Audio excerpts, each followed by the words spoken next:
Hello guys, आज मैं आपके सामने जो नेक्स्ट पेपर में जो क्वेश्चन आया था अपना एमए हिंदी साहित्य में, उसका मैंने नोट्स बनाए थे। तो मैं आपको ये दिखाऊंगी नोट्स।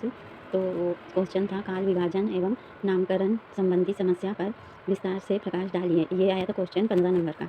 अब इसका आंसर, पहला भाग है आंसर में, काल विभाजन की समस्या। अब हिंदी साहित्य लेखन की एक प्रमुख समस्या है। ये जो काल विभाजन है, ये हिंदी साहित्य की एक प्रमुख समस्या है। काल विभाजन की साहित्य का इतिहास बिना किसी प्रकार से काल विभाजन की सहायता से लिखा भी कैसे जा सकता है। आज तक जितने भी इतिहास लिखे जा चुके हैं, उन्हें दृष्टि में रखते हुए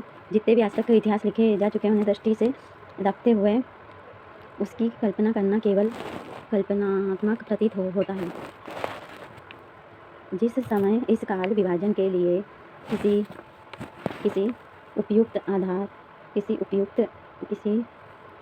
आधार को ढूंढ निकालने का प्रश्न सामने आता है, तो समस्या अपना वास्तविक रूप अनावृत करने लगती है। काल विभाजन का उपयुक्त आधार ढूंढ निकालने के संबंध में यही कहा जा सकता है कि युग की सामान्य प्रवृत्ति को काल विभाजन का आधार बनाया जाए। उसका आधार बनाया जाए। फिर हम देख लेंगे इसके आगे है, थोड़ी मेरी राइटिंग अच्छी नहीं दिख रही थी, इसलिए मैं फिर अब बुक से दिखाती हूँ आपको। एक उल्लेखनीय बात यह भी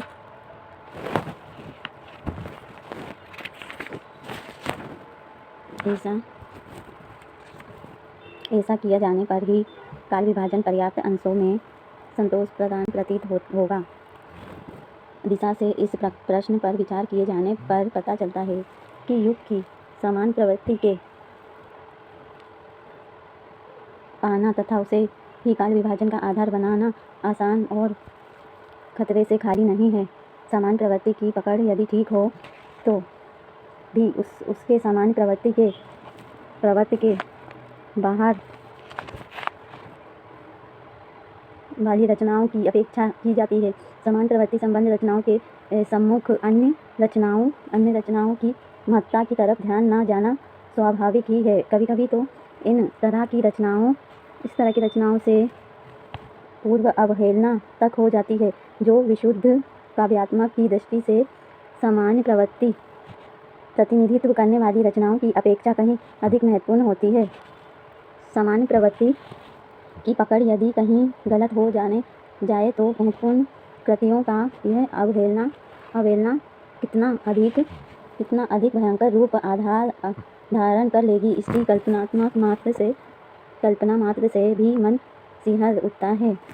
तो ये था अपना काल विभाजन। अब कालों के नामकरण की समस्या को देखेंगे हम लोग।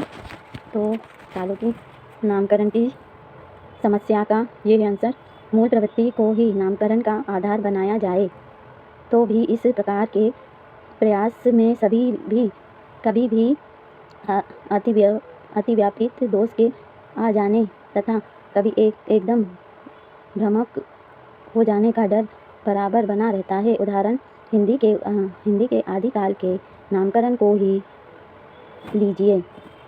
आचार्य रामचंद्र शुक्ल ने जिन 12 ग्रंथों के आधार पर उसे वीरगाथा काल कहना उपयुक्त समझा था, बाद के विचारकों ने उन आचार्य शुक्ल के निर्णय से एकदम असहमति प्रकट की और अपने मत के समर्थन में विभिन्न तरह के तर्क पेश किए। उनके अनुसार इन 12 ग्रंथों में से कुछ तो अप्राप्त हैं, कुछ की प्रमाणिकता संदिग्ध है और कुछ का वीरगाथा वर्ण से किसी प्रमाण का कोई संबंध नहीं है। इस काल के कुछ पूर्ण बौद्ध सिद्धों तथा योगी नाथों एवं जैन मुनियों की जो बड़े प्रमाण हैं रचनाएं मिलती हैं, और जिन आचार्यों शुल्क ने केवल धार्मिक रचनाएं कहकर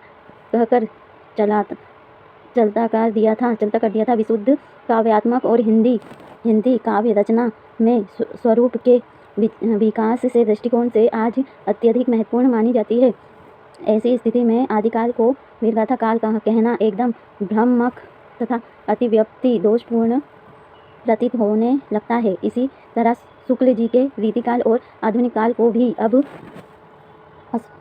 असंगत माना जाता है। साहित्य के इतिहास रचक के मार्ग में आने वाली उपयुक्त सभी समस्याओं का सामना प्राय सभी इतिहासकारों को करना पड़ा है।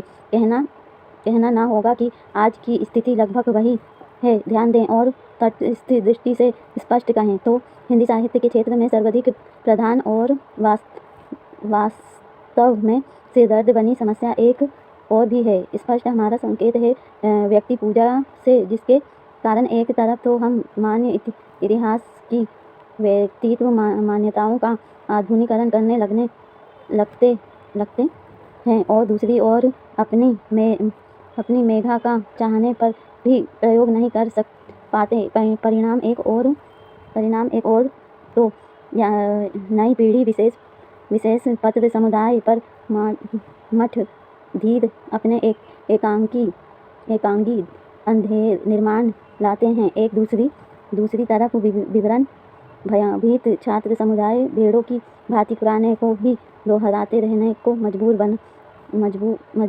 बना रहा है। आज भी स्थिति यही है।